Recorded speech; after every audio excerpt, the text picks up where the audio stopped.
8টি মাস অতিবাহিত হয়ে গেছে, কিন্তু এখনো পর্যন্ত আমরা বিচারের কোনো কিছুই দেখতে পাচ্ছি না। আমরা বিচারের নামে বিভিন্ন রকমের প্রহসন দেখতেছি, বিচারের নামে আমরা তালবাহনা দেখতেছি। আমরা আজকে শহীদ পরিবার কত হতভাগা, আপনারা একটু চিন্তা করেন যে 8 মাস পরেও আমি একজন শহীদের বাবা হয়েও আমার সন্তানের বিচারের জন্য আজকে আমাকে ট্রাইব্যুনালের সামনে হাজির হতে হয়েছে। অত্যন্ত পরিতাপের বিষয়, অত্যন্ত কলঙ্কিত জাতি আমরা, যে আমাদের সন্তানদের বুকে তাজা রক্তের বিনিময়ে আজকে দ্বিতীয়বার দেশ স্বাধীন হয়েছে।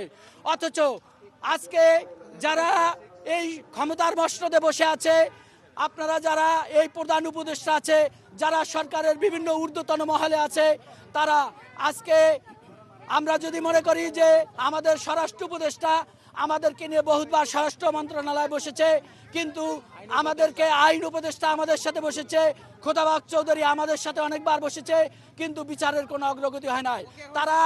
আমরা ছোটবেলায় শুনেছি যে ঘুমপাড়ানির গল্প শোনায়, আমরা বিচারের নামে সেই ঘুমপাড়ানির গল্প দেখতেছি।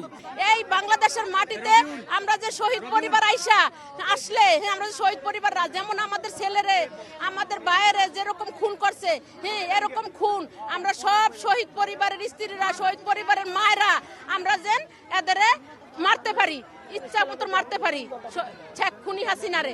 এর সাথে সাথে আরো যেন আর মন্ত্রী আছে, যত মন্ত্রীরা আছে, ওবাল কাদুর আছে, স্বরাষ্ট্রমন্ত্রী আছে, এখন সব আনিয়াই বাংলাদেশের মাটিতে যেরকম আমরা শহীদ ছেলেদের মারছে ওরকম করে যে মারুক।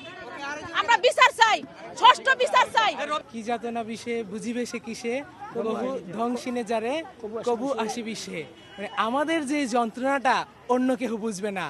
আপনারা দেখছেন প্রথম থেকে সবাই বলতেছে যে বিচার করবে বিচার করবে। বিচার নামে যে রঙ্গমঞ্চ তৈরি করা হয়েছে ট্রাইব্যুনালে, সেখানে কাকে ফাঁসি দিবে আসামি যদি গ্রেফতার না করে।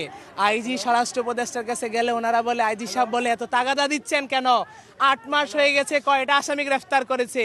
যদি তাদেরকে বলে আসামি গ্রেফতার করেন, আইজি সাহেব বলে এত তাগাদা দিচ্ছেন কেন। এটা কি তাগাদা হয়ে গেল?